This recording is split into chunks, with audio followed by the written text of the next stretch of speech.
students out of that white belt mentality. All right, so it's so easy, once a student has just very simple types of movements, all of a sudden, the energy is just coming from the shoulder, and they become harder and harder and faster, but they're not realizing their potential. All right, so what I try to do is to get you to understand that that's fine for white belts, but at some point, you've got to get weaned.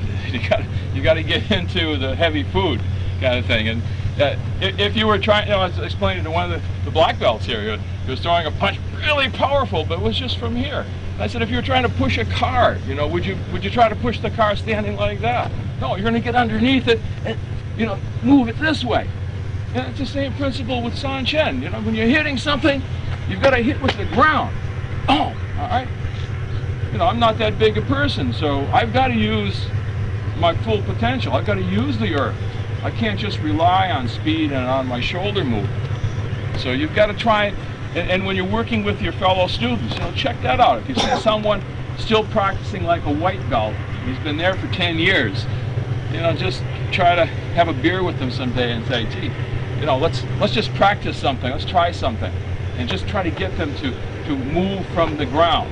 Now, why so much emphasis on the push hands?